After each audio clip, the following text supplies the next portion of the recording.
The base for the cloak will be cut out of tissue paper to match the initial figure outline. I won't leave it flat like this, though that would be boring. Here it already looks a little more interesting. The pressure of applying paint and the thinner soaking into the paper has already created something with more folds and flows. To the right on the paper plate, though, you can see I have something more in mind. Tom described Bjorn as wearing a forest green cloak, but when I described to him what else I had in mind, his reply was eager. Again, I'm using just basic school glue to attach the cloak, as it will take paint better than lacquer. By making it just a little too wide at the shoulders, it forces some more folds into the cloak already as I'm attaching it. A little pressure on the edges, pushing the cloak in on itself and then to the side, and the tissue paper takes and holds some more folds very well. I'm going for a look here of the cloak being blown to one side by the wind. Just adding some oil paint to both sides of the cloak now. As the oil paint cures, it will add some stiffness to the cloak.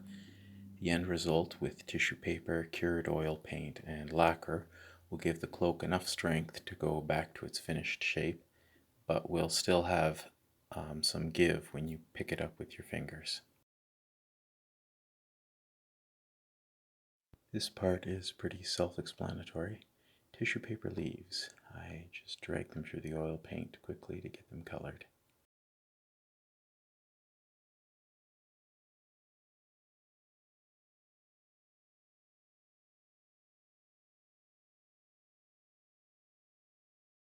Then I stick them to the cloak. They aren't very firmly affixed to the cloak, but they will be after I spray on some lacquer. As you'll see later on, I decided the cloak needed a little green colored cotton for a grassy look on top of the leaves.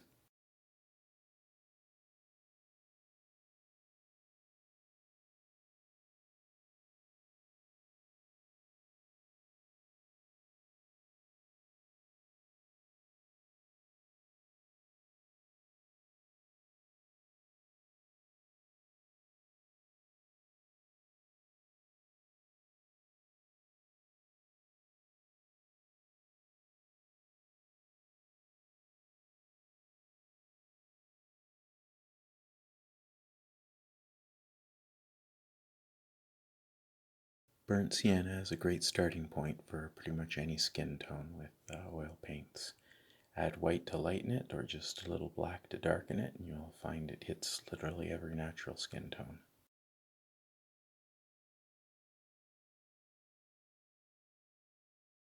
With plenty thinner in the paint as I add it to the pants, I am able to then add multiple colors and watch them bleed together.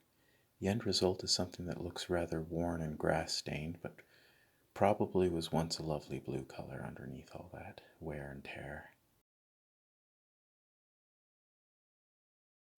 And I stuck with the brown leather theme for the boots.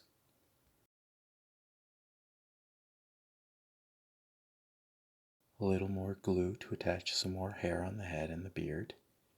The cotton really sticks out everywhere and is impossible to style in any way until you start adding water.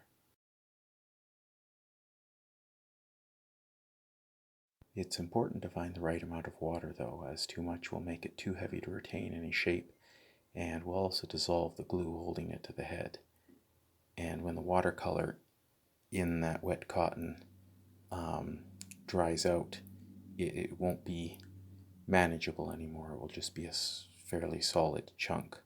I had some footage of where I messed up like this by overwetting cotton that I added onto the end of the staff. I ended up having to redo that and did that off camera, but I still have a shot of the finished deal, so I'll show that to you at the end. And more cotton on the base.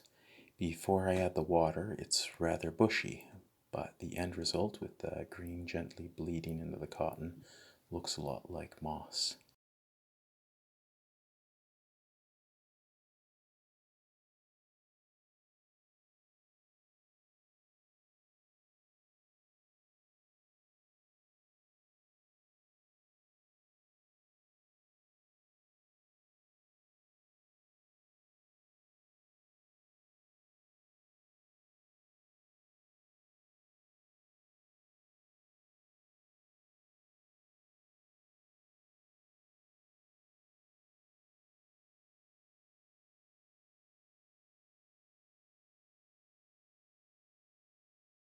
And here's Bjorn. As you can see, I added some grassiness to his cloak and to the top of his staff. I really love how this one turned out. And of course, I'll be sending it off to Tom as soon as the post office opens this Monday morning, but until then, I'm setting Bjorn on display on my desk. Thank you all for watching. I hope to be adding more videos soon of more giveaways.